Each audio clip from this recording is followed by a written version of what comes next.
Welcome back to the Canadian Ruck, everyone. This is your host, Jamie Gray.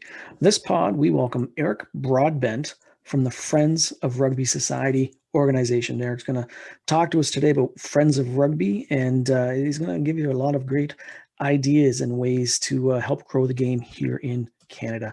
Before we get there, just a quick plug, as always, going to contact us. We're on the Twitter, Instagram, Facebook. Just search it out. We're there, the Canadian Ruck. Email thecanadianruck@gmail.com. But make sure, beyond that, we love having the social media following, but watch, listen, follow, and subscribe and share on YouTube, on Spotify, on iTunes, on Google Podcasts, on CastBox, or even just on our website, canadianruck.weebly.com. Make sure you're using all those different platforms to follow and support the Canadian Ruck as we help you follow along with Canadian rugby. All right, looking for a great cup of coffee? East Coast Roast Coffee is an independent microbrewery roaster in St. John, New Brunswick. This is where you want your coffee from. What microbreweries are to beer, East Coast Roasts is to coffee. They source from independent farmers and co-ops all over the world, and they roast in small batches to bring something interesting to the local coffee scene. Now, they bring local, St. John local, but they also ship. We've shipped off to San Diego. We've shipped off to Ontario.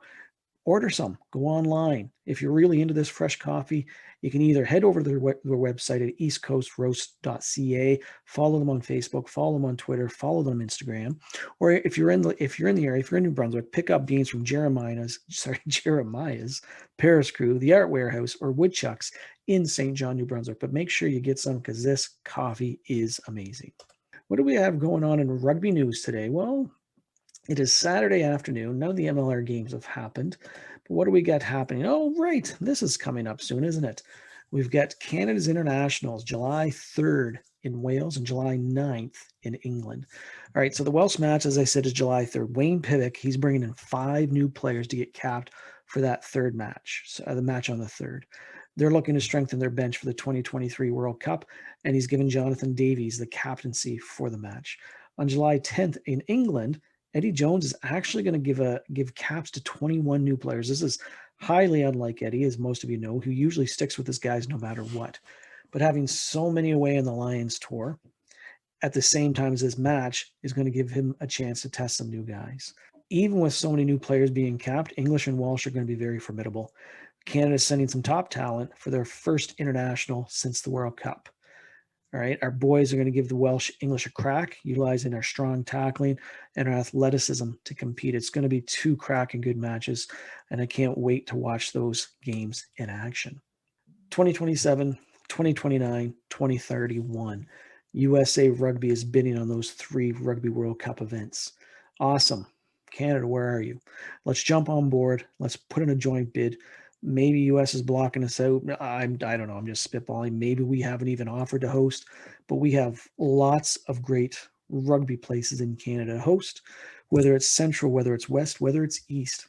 We have a lot of places that could participate in these bids. Rugby Canada, get on board. Let's try and bring some World Cup action to our home country. It'd be great to see. Major League Rugby, what's happening? Well, tonight, so by the time this pod's posted, the first 3 games are going to be played. So NOLA and Old Glory DC are playing. The Arrows are facing off against Austin, and San Diego and Utah are playing. So those are the Saturday matches. Sunday, though, Rugby Atlanta is on the road to the Big Apple, facing Rugby United New York. They're going to 2 p.m. Eastern kickoff. Sunday also sees Seattle and Beantown to play the Free Jacks at 5 p.m. Eastern. And the last weekend of the matches are the Giltinis out of LA hosting the Houston SaberCats at 7 p.m. Eastern. So we've got 6 Major League Rugby games on the weekend. Make sure you're getting your fill. And then this is interesting too. This just happened. Love to see this. French rugby. Congrats to Evan Olmstead and Biarritz, and they've accomplished their goals of the season. They're back in the top 14, and very hats off to you, to Evan. I know you've had a great season. You had struggled with a bit of an ankle injury, but it's nice to see you guys pull back through and make your way back to the top rung of French rugby. Coming up now, though, Arik and the Friends of Rugby Society. All right, Canadian Ruck welcomes this week Friends of Rugby Society's Arik Broadbent. Arik, you've got a name that's fit for an action superhero. I love it. Welcome to the Canadian Ruck. How are you making out today? Doing great. Yeah, it's sunny day in Vancouver, and while I'm recording this, I got my 4 kids outside doing yard work. See, that's my two kids. One of my kids. So I'm in just outside St. John, New Brunswick, and my oldest drove to Fredericton to spend the day with his girlfriend. And my Yeah, youngest just got off YouTube, and he's in the shower right now. So I've been doing yard work by myself. But yeah, hey, I got to get in shape somehow. I got to lose the COVID weight. yeah, for sure. So listen, Eric, let's talk. Let's talk for Friends of Rugby Society. So what is it like? Just give us a breakdown what that Yeah. is. Yeah, so we're a nonprofit headquartered in Canada, but really not any kind of geographical focus. Myself, I'm in Vancouver, so that's kind of the community for rugby I come from. I had always had a thought about giving back. I think that's a common thing for a lot of people, but especially in the rugby community, there's a lot of people that give back to the community. And I live in Vancouver, and as lots of people know, there's some pretty tough neighborhoods of Vancouver. The downtown east side is really a pretty tragic space, and I'd been mulling over how to give back and how to do the charity, and I had some ideas in my head, and then came up as the second person on an OD person on the downtown east side a couple months back, and mulling over, thinking about, hey, how do you help, right? And for a lot of those people, unfortunately, they're too far gone. And I was talking with one of my coworkers. I was involved with some charities before that focused on rugby as a tool for development, and was kind of thinking now's the right time to do that. So in addition to just promoting sport in Canada as a Canadian fan, it's scientifically proven that rugby and other sports are a great way to prevent kids from going down the wrong path. So I reserved a name. I'm a corporate lawyer, so I went on the internet to figure out how to reserve a name. I created a website, I created an Instagram account, and I started a strategy PowerPoint about, how can I give back with what I've been given in my life and the benefits I have? How can I do that? And that was kind of the birth of it. So yeah, unfortunately, a little bit of sadness, but realizing it's time for me to start giving back. No, it's pretty noble of you for sure. You've got this tragic start to it, but what you're doing is creating this organization that can help people like the young fellow that passed away, maybe prevent that from happening in the future. It's amazing. So that's the why. You're relatively new. I follow you on Instagram. You get over 1,000 followers. It's awesome. What are some of the things that you guys have accomplished so far? Like, how big is your nonprofit organization? Is it just you? Do you have other people that help out? How does this work? Yeah, so that's actually where I've been really fortunate. In a prior life, I worked for a technology company, and we were pretty early internet, 2004, 2005. That's where I get a little bit of my marketing knowledge, understanding how to build a brand, and just what people are looking for. So I started the PowerPoint, and I just started reaching out to friends. Again, Friends of Rugby Society is just about the people who are around supporting rugby. And it's not, you don't have to be a rugby player to be a friend of Rugby Society, right? You can be a friend of rugby by supporting it just by going to a game, just by showing up at the Vancouver Sevens, going to Toronto Arrows game, right? Those are all ways that friends can support rugby. But the first thing I did is built a PowerPoint deck. So I went to law school and did my MBA at Ivy in London, Ontario, and played for St. George's while I was out there. Nice. St. George's is the London rugby premier team in Ontario, and played for St. George's while I was out there. So of course, the nerdy thing for an MBA person to do is make a PowerPoint. PowerPoint, yeah. And I Throw just some charts in there.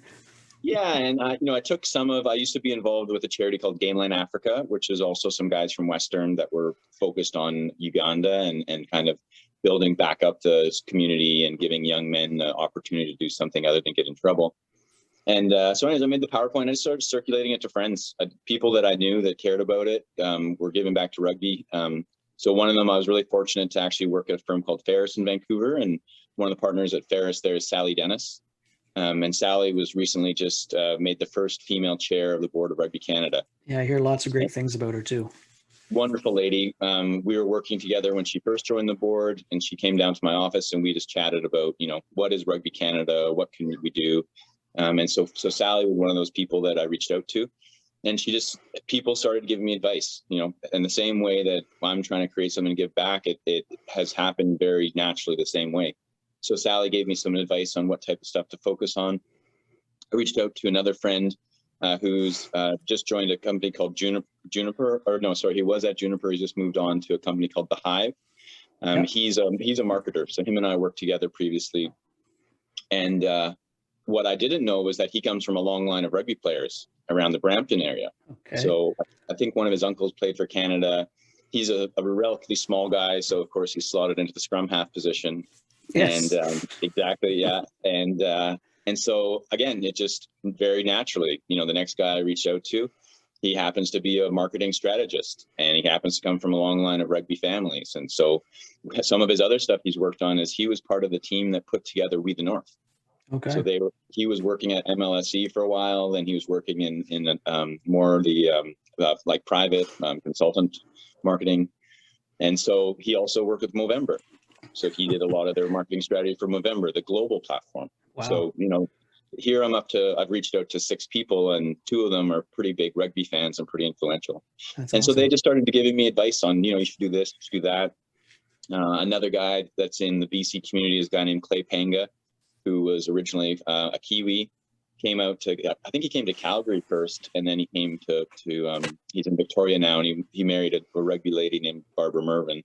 And they lived together on the island. So reached out to Clay, and he said, hey, guess what, Arik? I'm working on this grassroots thing where we want to promote rugby. And so we just started chatting, and I did a short trip over to his place to have a bit of a sit down and chat with the strategy. And it just, you know, every time I talked to someone, it clicked a little bit more. So the real strategy we have is just promoting rugby, and we're going to do that primarily by scholarships. Okay. So creating scholarships, and I call them like scholarships and awards, because there's lots of great rugby players that probably aren't going to go to university. And so my story was, I didn't know what I was going to do. My coaches said, hey, why don't you go play rugby at UVic? So I went to UVic. Now I'm 3 degrees in, and, you know, played on 5 different teams. And so that's kind of the piece for me. Are you still playing? So I unfortunately lost my ACL about 3 years ago. Oh, yeah. rough. I didn't know that. So I kept trying to go back and play, and that doesn't work. No. But I'm on the long list to get my ACL replaced out here in Vancouver, and then I'll go back and play old man rugby. So it is a little bit of a blessing because I had to take this long break where we didn't know that my ACL was gone. The rest of my body is in relatively good shape. Bonus. Didn't take exactly, like my shoulders are okay, and I didn't take, you know, no broken bones, knock on wood. And so yeah, so I'll go back. My 4 kids, they've just started playing in the Vancouver area. Awesome. And we just recently moved close to the Burnaby Lake Rugby Club. Awesome. Which is just, it's a great organization. And yeah, so sorry, that was maybe a long-winded reply, but absolutely, no, that was absolutely fine. That was great.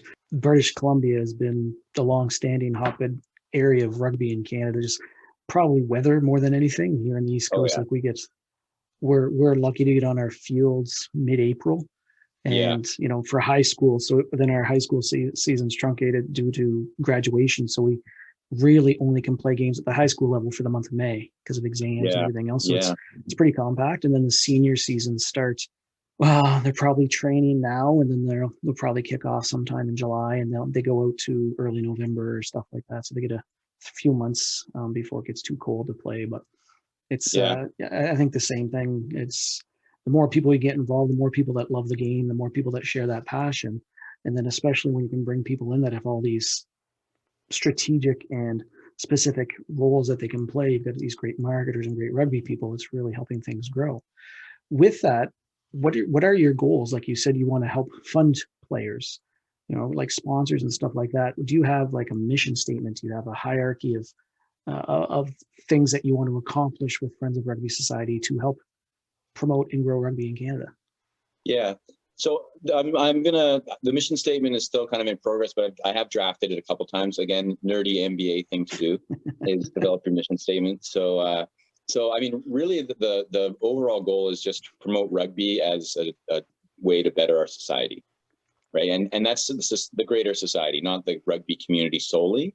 I mean, that's where I think it's really beneficial is, you know, getting a kid involved in a sport, any sport, might be that difference that takes them away from that party where they, you know, make some bad choices. It might make them a lifelong friend who's positive support in their life, right? I think everyone who's played rugby has at least 1 or 100 friends they've made through the sport. And when stuff's, you know, when you need help in your life, those are usually the people that show up. So that's the very lofty big goal. Specifically, just giving kids a chance to keep playing is the primary focus. So that's where the scholarships come in. It's scholarships and awards. Like I said, not everyone's going to go to university, but there's great players that come out and maybe they get a job after grade 12 and they drop out of the community. But if you can get them away, say, hey, you're from an area of town where it doesn't have a lot of great rugby, you're going to move to Burnaby and play for Burnaby Lake. Here's a scholarship for you, not as a university student, but just as someone who's playing the sport. Maybe this will help them cover some rent while they're out of town. Maybe it'll help the kids who are getting selected on tours to be able to pay for their tour program. Nice.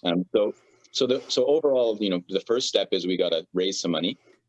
And so we're hosting a rugby golf tournament, which is something I saw on the internet a while ago and thought it'd always be something cool to do. Are you talking about where you kick the ball towards the green and just keep chipping away? Exactly. I've seen that. It looks pretty wicked. Yeah, so there's a couple of videos of people. I think it's maybe started in England or something, like a lot of rugby has. And so you go out on a golf course, and rather than swinging a golf club, you take a kick and you take a tee off the tee box, and then that's your driver and your irons or drop kicks. And then for your putter, you're passing. You take a throw and you make this big hoop. Basically, I think they're about 4 feet wide, and you got to be able to pass the ball into the hoop. And if you're a good passer, then you're going to get less than a 3-putt on the. Yeah, so it's really looks cool. The reason why I think it's a great idea to do it that way is, everyone's been to a golf tournament fundraiser, right? That's a pretty staple for fundraising, is do golf tournaments, and people show up, and it's easy to get sponsors. You can get full sponsors and all that stuff, but that's not really focused on rugby, where this is a little bit more focused on the rugby community. The other part is that another way you can do fundraisers is doing sevens tournaments, right? Lots of people will do a sevens tournament and try to get some money through that. But not everyone can go back and play sevens, like myself. I don't have an ACL, so that's probably a bad idea. But so you can kind of get the community and maybe some of the older guys that have a little bit more ability to fund projects. And so that's where we landed. We have an event planning team that I've worked with on other events that's helping us out just to make sure everything runs smoothly. They're named Rare Affairs. They're based in Langley. And we've confirmed now a golf course called Fraser Glen, which is not too far from the Abbotsford Rugby Club. And so what we're going to do is, look for sponsors. I'll sponsor myself through my marketing budget that I have through my work. I'll also, I'm putting in kind of the startup capital that we need for buying some balls that we're getting branded through Gilbert. That's with Robin, who I think he was maybe already been on the podcast. McDowell? Yeah. No, we chat all the time because I love listening to the Hive as well. So it's he's got a great program going out there.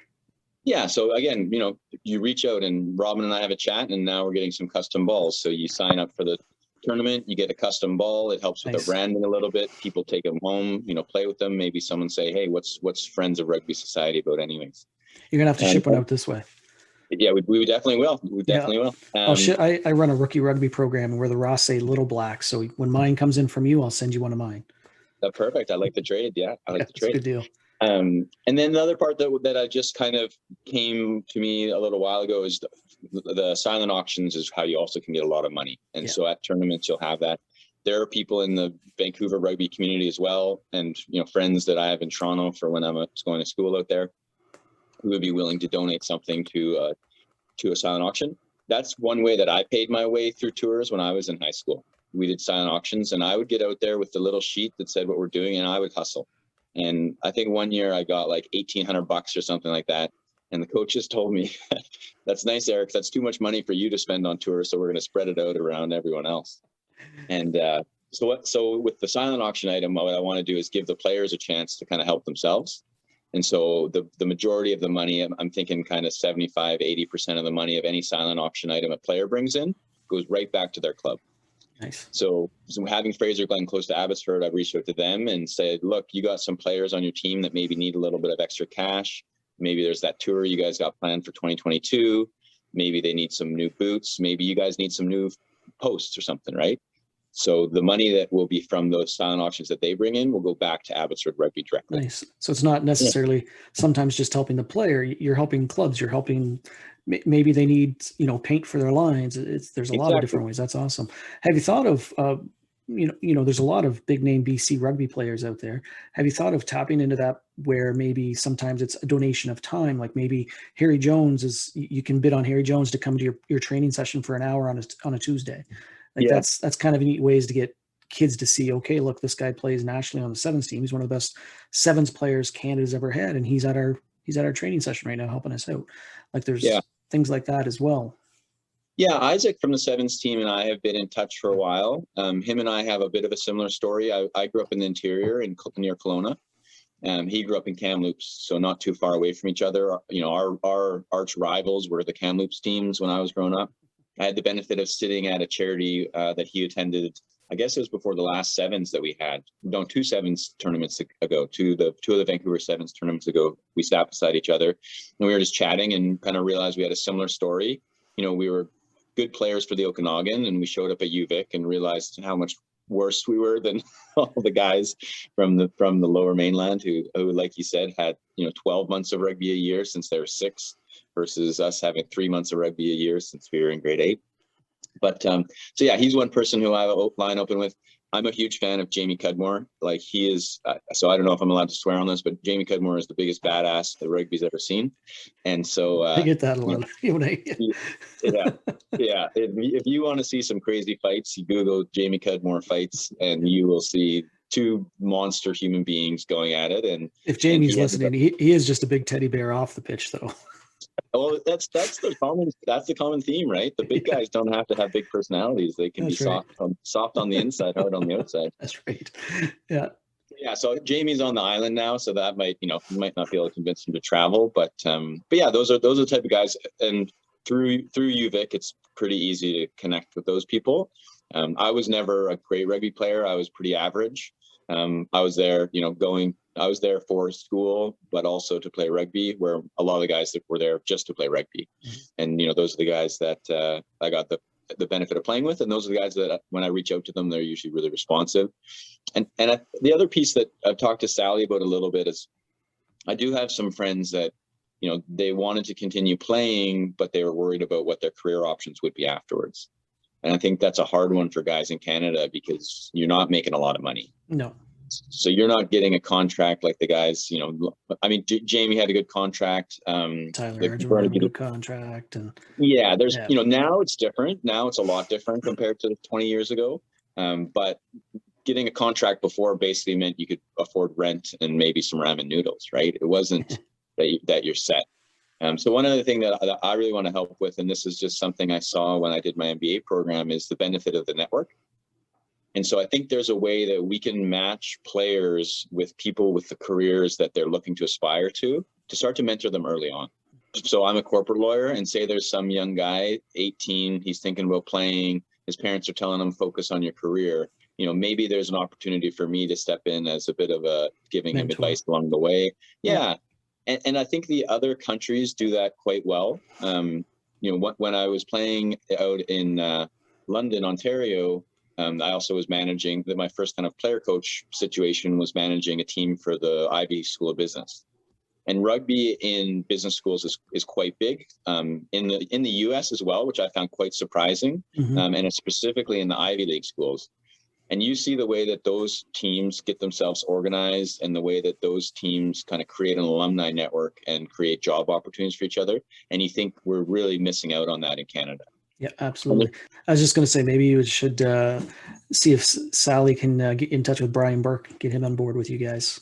Yeah, that's a great example. That's a great example. That's my 5-month-old puppy in the background. She just woke up.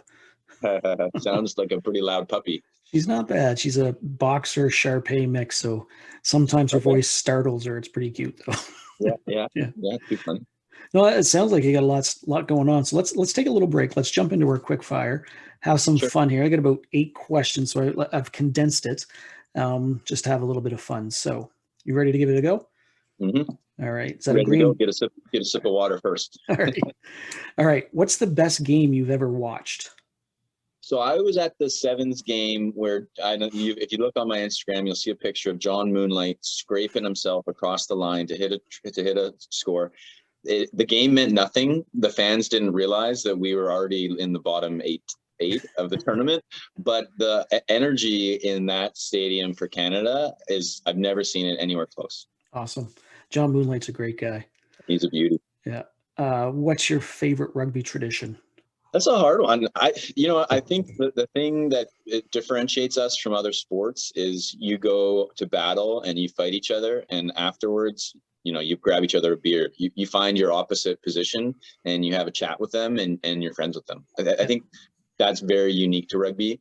It's a bit of a tie, because the other thing I think is really great about our sport that is unique is you don't talk back to the refs. Yeah.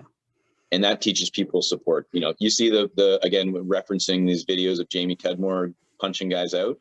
The ref comes up. The ref is half the size of Jamie, and Jamie says, "Yes, yes, sir. Okay, sir." That's a certain benefit that creates a life skill for you to respect people and to respect authority and to communicate in a respectful way. I'm not going to call out any other specific sports, but when you get people crying at the refs because they didn't like the call go their way, that's almost every other sport, right? Almost. Tennis, I think tennis has a little bit of that. I've seen it, but depends on the tennis player. True. That's very true. Yeah. Some of them get away with a little bit more. All right, Eric, what's your rugby nickname? You must have had one. So it's kind of a funny one. So someone took my initials early on and called me Abro, Arik Broadbent. Yeah. But in 2021, being referred to as Abro is not the greatest. Probably not now. The world has changed, and when people know my name, it kind of makes sense. But if they don't, and they just think that all my buddies reference me as a bro, that's a little bit weird. Yeah, no, I understand that, because like I said, my rookie rugby program, and this is our 5th year, and then this year I was advertising on Facebook, and somebody sent me a message saying, "How can you have your name the Little Blacks with all that's been going on in the world?" And I sent them, this big informational package of we're named after the New Zealand All Blacks. The All Blacks, yeah. And this is the history of it, and this is why. And then they're like, "Oh, I'm so sorry." I was like, "Well, it's common mistake, but it is what it is." Yeah. Which team do you love seeing lose the most? I know for me, it's England. Yeah. I'm part English. Broadbent is a very English name, so I don't know. Not that I have any really affiliation. I think this one's a little bit funny. I think the team I like seeing lose the most is Germany. Okay. And that's because in high school, I actually went to Germany. And so me and my friends in Germany have a bit of a rivalry where, every time Canada loses in soccer, they rub it in. And every time Germany loses in hockey, I rub it in. So any chance I get to chirp my friends in Germany about Germany not being good at sports is probably the fun ones. That's fair. Yeah, they're coming up though. They're coming up. Like the Olympics changed rugby for the better. Yeah. And so if you look at the athleticism they have in every other sport, I think Germany has a good chance of being a contender. The same way you said the US would be a contender in rugby 10 years ago. Yeah. Like it's amazing to see what Olympics has done to transform the interest, the funding, everything. So so a lot more money. Yeah, Germany could be a contender in the future, but I'll still like chirping my buddies back in Germany. And for me, I suppose it's not fair to say I love seeing England lose. I just really can't stand Owen Farrell, and I struggle with Eddie Jones a lot. I think Eddie's a great coach, but I also think he's a jerk. So I don't know. Yeah, I think the English side just has a bit of a different culture, a bit of a chip on their shoulder. Yeah, smug. Yeah. And that I saw a meme earlier yesterday talking about how people always want to talk about the All Blacks. Like, no matter what is going on, you want to talk about the All Blacks and you want to talk about All Blacks players. And I think that's a combination of their domination, but also their humility. Yeah, they have that very humble Kiwi personality, and so it's easy to like them. Like, you'll see another picture on my Instagram, which is when Sonny Bill Williams gave this little kid his medal. Yeah, and again, have you ever seen that in another sport? A kid breaks the rules, runs on the field, tries to jump on a player. Handcuffs. He protects the guy. He picks him up off the ground and he gives him his medal. Yeah. And that's just, again, that's something unique to rugby. Yeah. And the rugby community and guys like Sonny. It's interesting that you say that, because at the start of this year, we played tens this year at my high school for the first time ever. It was the only form of rugby that we were allowed to play. So it was tackling and everything, no lineouts and no scrums. So we had 20 kids, and I think only 6 had played rugby before. So we showed them a couple of videos, and one was of Sonny Bill giving his medal off. And I was explaining how the respect of the game is far more important than anything else. And this is why he gave his gold medal away. And a couple of kids kind of took it to heart. So our last game of the season, I said, just so you guys know, these two players, Boots and O-Dog, so two grade 12s, been on the team all 4 years since grade 9, and neither one of them has scored a try. Yeah. Sure enough, we're in a tie game late in the first half, and two of our rookies, they were both grade 11, I think. One was 11, one was grade 12.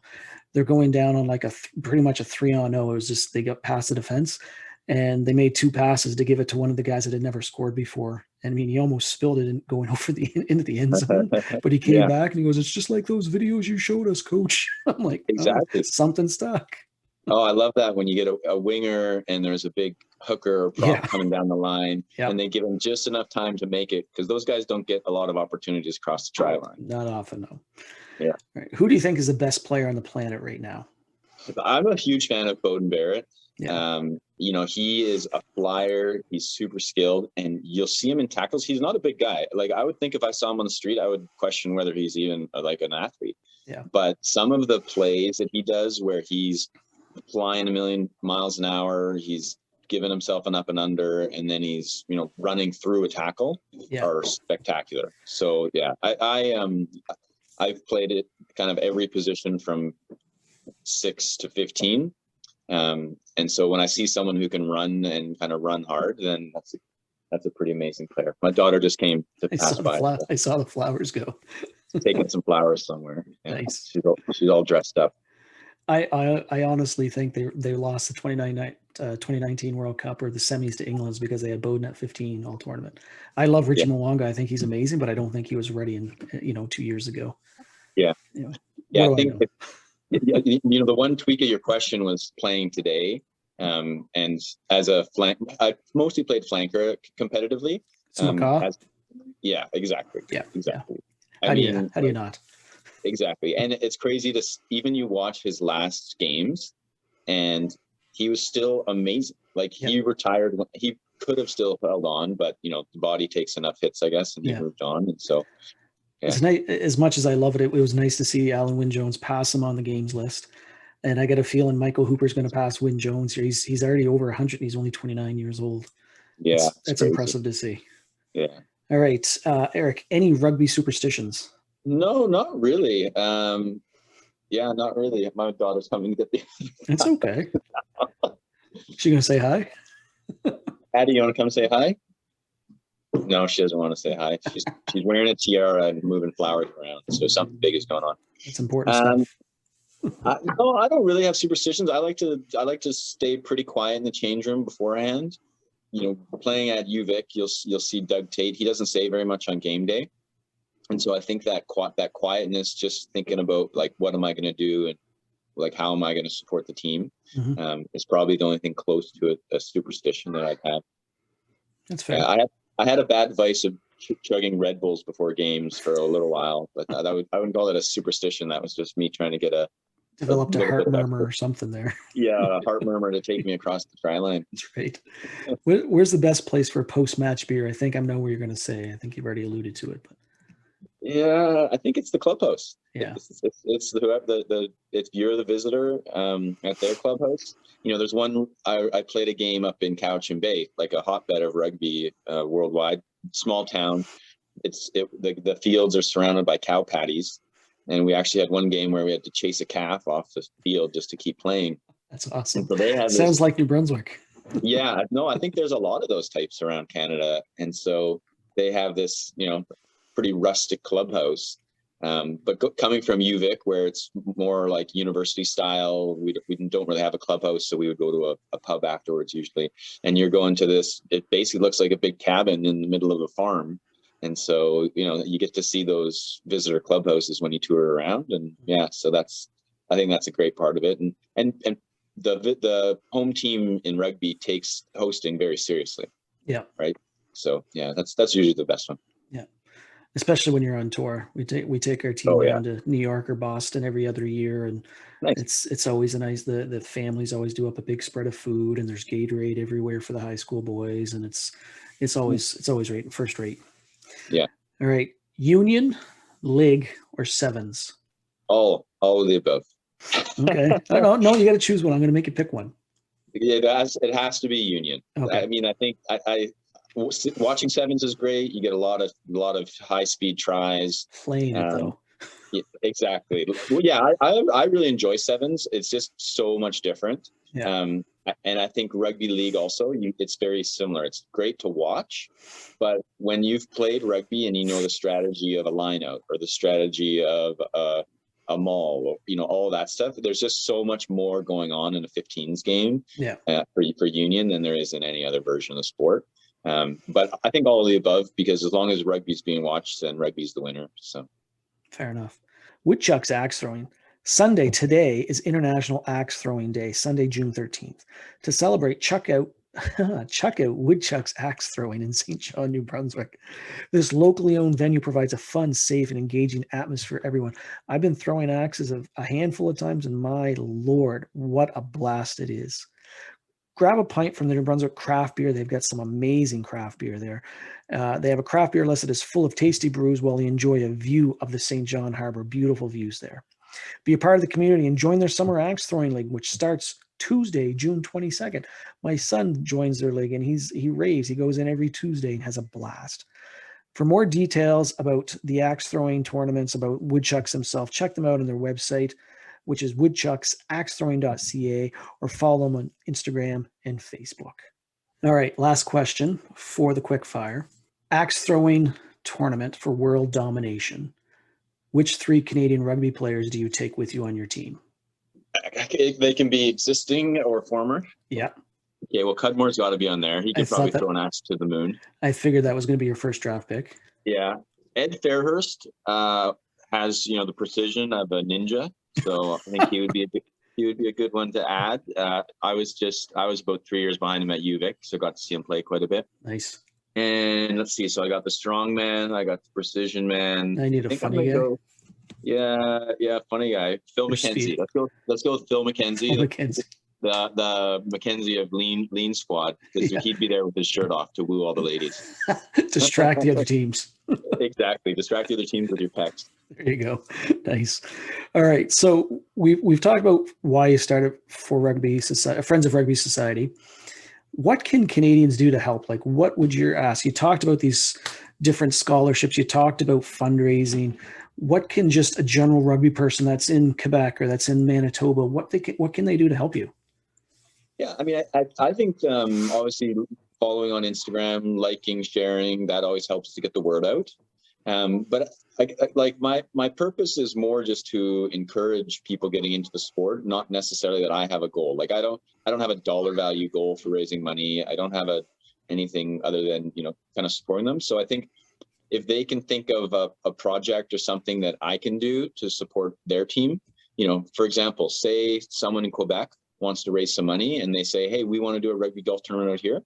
Just call me up and I can help you guys sort it out. And if you want me to help promote it, that's really more of the goal, less than, I'm ticking all these boxes. Nice. So I guess let me help you is the best way I can get help for you. So if somebody wins that Lotto 649 70 million this week and they say, listen, I want to donate 5 million to you, you're going to say no, or are you going to? No, I'm going to say yes. That would be great. I'm probably going to say 5 million is too much because I couldn't even get rid of 5 million fast enough. But no, I think if that was the case, I would probably create, buy some annuities for some scholarships. Nice. And awards. And the one piece I didn't mention earlier is that it's not just for players, it's for coaches too. Oh, sweet. I think there's a lot of unsung heroes of the coaching world. My high school coach was the one who got me involved in rugby. That also got me out of getting in a lot of trouble with stuff that I was, shouldn't be doing. So the first main award that I want to do is raise one in his name, and to find someone outside of the Lower Mainland, so not the traditional rugby community, but give a scholarship to someone. It's like I was, back now 20 years ago, which makes me feel really old, where a couple bursaries from people and a little bit of extra help from my family was the only reason I could keep playing rugby. And don't age yourself. You're not even 40 yet. You're still pretty young. Feel old though. I injured my back dancing with my kids last week, so that we're recording, so don't say that. So all right, so there's a lot of different options. How do you apply? So if I've got a kid I'm coaching here, and he wants to go to Rob McDowell's school and play rugby out in BC, and he thinks maybe if I had a bit of a scholarship or if I had a little extra funding, how would he go about contacting you? Or is there an application process? What do you do for that? What do you do there? Right now, really informal, but I would just encourage them to reach out and say, hey, this is the funding I need, and let's think of some ideas of how we can do that. So, maybe we do a run of t-shirts for his rugby club and he goes out and hustles them. I think the helping people help themselves is much more important than me just doling out money. Nice. And so reach out and say, look, what can we do? Maybe it's, we know exactly it's $500, and we know, look, we could find a couple jerseys from the Canadian team and raffle them off. Yeah. It's kind of that, let me help you, but you need to put some work into. It's not just about, it's not a handout. Exactly. And I think that's what rugby is about too, right? You show up and you put your work in. So that's the skill set. Like that skill set is what's going to make you successful long term. And that's how rugby makes better people in society, is teaching them that perseverance, teaching them that respect for people, teaching them, how to go through the battle and then be friends with each other afterwards. And Awesome. And those are all skills that have taken me to where I am in my career. And I'm confident I wouldn't be where I am without those skills. Awesome. All right. Last thing here, Arik. If you just meet some random guy in the street and he says, what's this Friends of Rugby Society? Give me a 30 or 40 second blurb that you would say to that person to get them enticed to want to help out. Yeah. So Friends of Rugby Society is a Canadian headquartered nonprofit focused on building a better community through the sport of rugby. We do that by promoting kids awards and coaches stipends to help grow it at the grassroots level. And we also host tournaments and other fun events to raise money for rugby teams and those awards that we're giving out to people. Awesome. I think you've got a lot more people that are probably interested. So listen, thanks very much. It's been a pleasure. I know you got some gardening to get back to, and I think I do as well. It's still sunny and nice out here too. So it's been a pleasure, and anything I can do to help, just reach out, and I imagine vice versa. So yeah, absolutely. No, really appreciate this. And I hope we get lots more opportunities to connect. Cheers. Cheers. Arik, thank you very much. Just pure passion in your voice for rugby, doing some great things, getting started out there with the Friends of Rugby Society. So thanks for sharing a bit of your journey, and here's hoping that everything's a success this year and moving forward, where you can raise money and you can help support players, coaches, clubs, and just continue to grow the game. That's what we ask, and that's what we're glad to hear you're doing out there in British Columbia. Again, if anybody knows that they want to help out, they can either offer something financially, they can offer something for a silent auction. Just reach out to Arik on Friends of Rugby Society on Instagram. If you don't have Instagram, shoot me a message and I'll see if I can get you in contact with Arik. Coming soon. So next week, we're going to have Dr. Summer Christie. Andrew Monroe has confirmed his school is just winding down, so we're going to have him on soon. Again, Tommy Woods and I are trying to line up a date. Members of the Canadian Rugby Players Association, we're lining up a date to chat as well. And Alicia Allaire, that one might get put on hold because the Olympics are starting soon, and I don't want to, inundate her with too many requests. All right. So for now, though, I want to thank everybody for listening. This has been a great pod. They all are. It's always great having good rugby conversations. So just thank you for listening, and keep spreading the rugby word. Make sure that you're sharing this podcast out so other people can hear it. As always, got to thank my son Rylan for supplying us with our tunes. As always, feel free to request topics for future podcasts, guests, questions, what have you. But until next time, this is Jamie. Stay safe, stay healthy, stay sane, and most importantly, keep on rocking.